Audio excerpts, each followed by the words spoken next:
Hello and welcome to End of the Internet. I'm sure you've all heard of this movie, Reefer Madness. It's one of several names that this movie goes by, but it's a 1936 propaganda film that was originally produced under the title of Tell Your Children, and was meant to show parents the dangers of the newest drug craze, marijuana. The film follows the story of Bill Harper and Jimmy Lane, two teens that are given marijuana at a party by a group of drug dealers that seem to specifically target children and teens, because evil?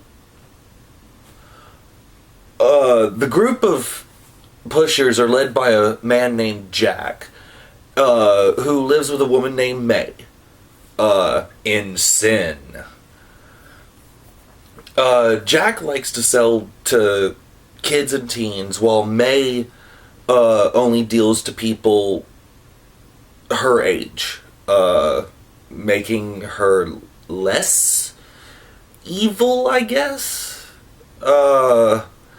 Jack also has two people working for him to lure kids into the dangers of drugs. Ralph and Blanche. So Ralph and Blanche invite over Jimmy and Billy, or Bill and Jimmy. That would be a completely different movie and probably much more awesome if they were Jimmy and Billy Lee, Double Dragon. So they get invited over to a party at May's apartment. And while there, Jack runs out of weed and gets Jimmy to give him a ride over to get more. Why he asks a 15-year-old who he just met to drive him,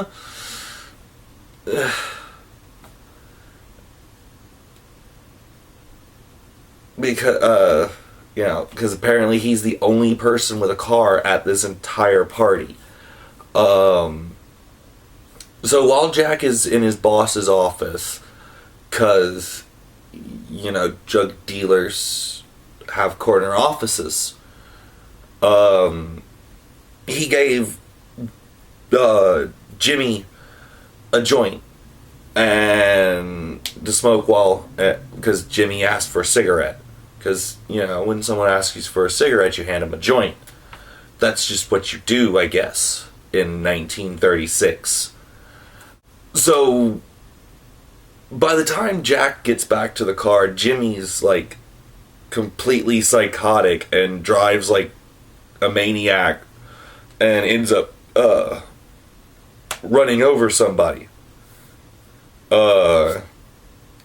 Which then that plot line kind of just ends. Jimmy never gets in trouble for the hit and run. Nothing like that. It's kind of weird for, a movie showing the dangers of, smoking weed.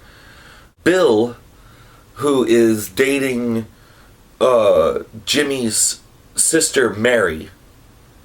Wait. Mary Lane. That's all of one letter different than Mary Jane. Was that a term for weed in the 30s?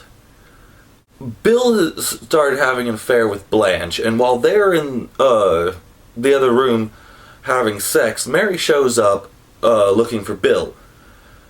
How she knew where he was? I don't know. Maybe he told his parents that he was going to go hang out at the weed house. But when she shows up, she meets Ralph, who gives her a joint and immediately tries to rape her. You know, like people do when they're high on weed. Bill comes in and hallucinates that Mary is willingly having sex with Ralph, and he attacks him. Jack then comes in, tries to break up the fight, and pistol whips Bill and knocks him out. When he does that, though, the gun goes off and shoots Mary, killing her. So Jack puts the gun in Bill's hand and tells him when he wakes up, "Oh, you got psycho and shot Mary. It's your fault." While Bill is on trial for Mary's murder, the drug dealers hide out at Blanche's apartment. Ralph has apparently started smoking so much that he's gone crazy and wants to tell the police what really happened. You know, because drugs are the only reason why a person would want to, you know, tell the truth about getting someone killed. Ex-boss tells him to kill Ralph before he can tell anybody what really happened. And it seems that weed has given Ralph some sort of spider sense? Weed sense? Danger sense. Because as soon as Jack walks in, he knows what's up, and he beats Jack to death. Just no questions asked. Just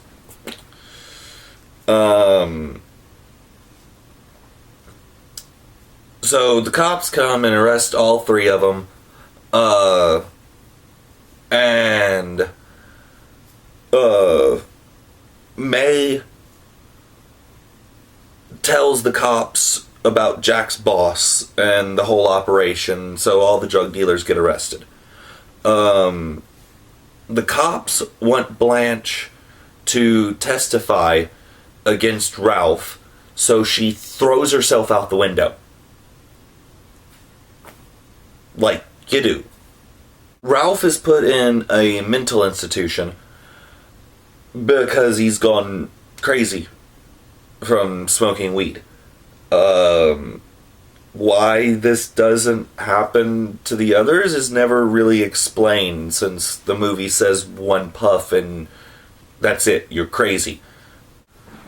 The entire movie is bookended by scenes at a PTA meeting where a principal with a suspect doctorate is telling parents this story that somehow he was also involved in, because he appears and talks to Bill while he's in prison. And the movie ends with him talking about how the next victim of marijuana could be your child or your child. And he points right at the camera and says, "Or yours." And then the words "tell your children" appear on it. The movie is called one of the worst films ever made, and even the grandfather of all horrible movies. It only has a 46% rating on Rotten Tomatoes and a 3.8 on IMDb. I don't think anyone would argue that this is a horrible movie. Not even going to try to say that it's good. My problem with it is how boring it is. With the majority of the film's 68-minute runtime devoted to people talking about stuff that has absolutely nothing to do with the plot. The film was originally produced by a church group to show as like a warning film to parents. But after it was completed, at some point, the dates on it are kind of suspect.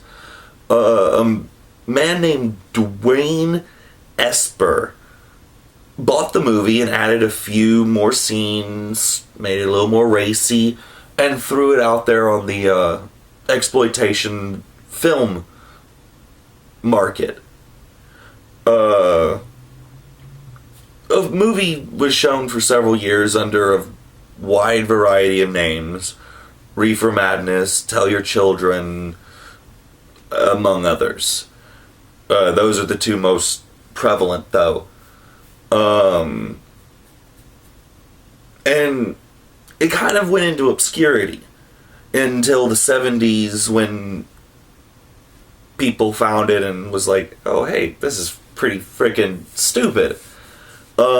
Since then, though, it's become kind of a cult classic and has seen several recent releases, including a colorized version of the film that came out in 2004, as well as a musical parody that came out the following year.